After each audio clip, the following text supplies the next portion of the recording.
Yo guys, it's Moth here. I've pretty much been forced into making this Oculus guide because people in my guild like to see my funny little drawings, I guess. Anyways, they've talked me into it, and I thought, hey, maybe I can use these talents to maybe get a pointy hat and maybe some skeleton keys in there to feed my gambling addiction.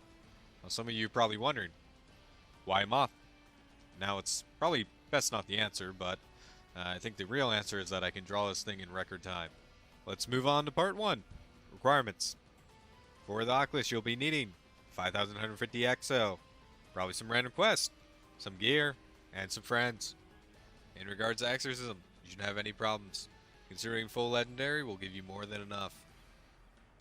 For the quest, don't forget the Sanctum Resurrection for that sweet Ditto epic. This dungeon was made for legendary grads. However, it is much easier to get into pubs if you have 100 epics. And now probably the most important thing is some friends or some randoms. Now don't be missing any of those Oculus trains, and make sure you're always nice to those Sandbag Inferno buddies of yours. Part 2. The Dungeon. The Oculus is made up of 4 floors. There is 1 main boss on each floor, and 4 other mini-bosses spread without the first 3. The final boss, Ezra, is on the final floor. The layout of the first 3 floors might look something like this. You will always spawn on the top rightmost corner, and to begin, like my league teams, you'll want to run it straight down mid lane looking for bosses. The normal run of each floor might look something like this. Make sure to take out the buff monsters first, and then the main bosses. After the main boss is completed, head down the mystery dungeon stairs to go to the next floor.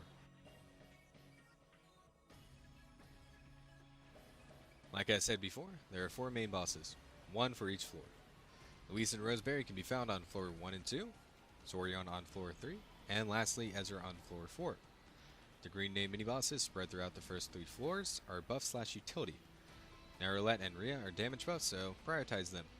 Worm's Shop and Spider is extra life tokens. Let's look at what will get you flamed the most in pubs if you don't know them, the gimmicks.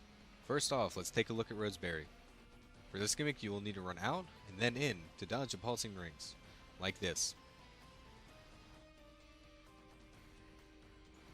This gimmick involves Rosemary opening up a D&D dimensional door and slicing ice straight into it. While it may look scary, just stand on top of it. Eyes will appear when you hold them. Be careful of the circles on the ground that also appear, do some damage. Time for Rosemary's signature attack. Swords will appear and will separate the room into 2. Just make sure that you stay away from the center and don't stand on the highlighted ground and you'll be fine. Lastly, the Groggy Gimmick will start when he appears in the middle of the room and does an Asura 2A. This is damage phase, and make sure to use everything here. If you don't do enough damage, you will fail the gimmick. If you're a party that does a lot of damage, go ahead and skip Groggy by using everything at the beginning. However, if you're a lower damage party, just wait till Groggy. It is very easy to dodge most of his gimmicks if you stay on the same vertical plane as him. Holding him can be useful, just be careful of his eyes spawning. Next up, Louise. In this gimmick, she will shout, "I'm really angry." She will then mark a target. Continuously run around the room and stay away from the marked target. If the marked target is hit enough, they will take big damage. The main gimmick Louise is picking up the syringes at 90% HP and 40% HP. Whenever there is a purple circle around her, this is the time you can inject her. Use the use item key, which is tab by default, to initiate the 10-second Groggy. Her saying "watch your feet" is another gimmick. She'll lay mines on the ground, just dodge them, easy as that. Louise can do a lot of damage very quickly. Since the Groggy has potential to come out at 90% HP, I recommend waiting to use everything at that Groggy. The person with the syringe should be focused on only hitting the syringe, since the inject is so important. The 3rd floor boss, Asourian. This gimmick is rather easy. She'll create a circle, just hit it to decrease the size. The death kanji will appear on someone's head.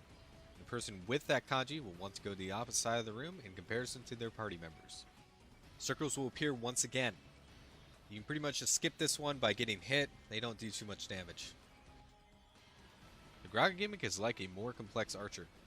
There will be an initial slow hit and then a very small and quick hit afterwards. You will have to hit her 3 times with the small bolt in order to initiate Groggy. Keep in mind that you don't have to hit her with the first hit in order to hit the second. However, it does make it extremely easy. Parties with enough damage are welcome to skip her Groggy. Use everything on entrance, and she is extremely easy to hold. Parties with lower damage should wait till the Groggy. Keep in mind that her Groggy is only 10 seconds long, however. During the Groggy Gimmick, make sure that everyone is in a ready position to hit the second shot. Ironhide Asourian isn't that bad an idea, considering none of her attacks will 100 to 0 you. Ezra, the final boss. Ezra will create fire rings on the ground. Simply dodge them by not standing on them. For indication of this gimmick, you will see colorful balls floating above Ezra. You will need to damage him enough to spawn the safety circles. Only one person per circle. Otherwise, you can actually leap over to damage / iframe / run far away. My personal favorite, the light gimmick. Not too much to it, it will put you back, run back into the circle, and apply damage. In the fire gimmick, Ezra will create damage ground after his first attack. Stand in that ground in order to dodge the second wave. Whenever Ezra calls silence, he will create a star-shaped pulse from himself. The farther away you are from him, the easier it is to dodge. Ezra will call stand straight. He will pull everyone into him. Just simply run away after he pulls you. For You Can't Escape Me, this is actually a counter hit gimmick. Make sure to stand in the circle at all times, and if you're lucky enough to hit a counter, there will be a small Groggy. Similar to the pull-in before, this time you will mark someone. Similar again, just run away from him. Finally, the Groggy Gimmick. There will be 4 counter hit gimmicks, 1 for each person. The object is to push a clone of Ezra off the circle. Only hit it when it flashes red. Purple flashes will push you away. 3 purple flashes in a row will mean a 1-hit KO is coming next. Watch out for the tentacles after your part of the gimmick is complete, and run to another person's safety circle. If you're unable to do the gimmick in time, well, I hope you have a house.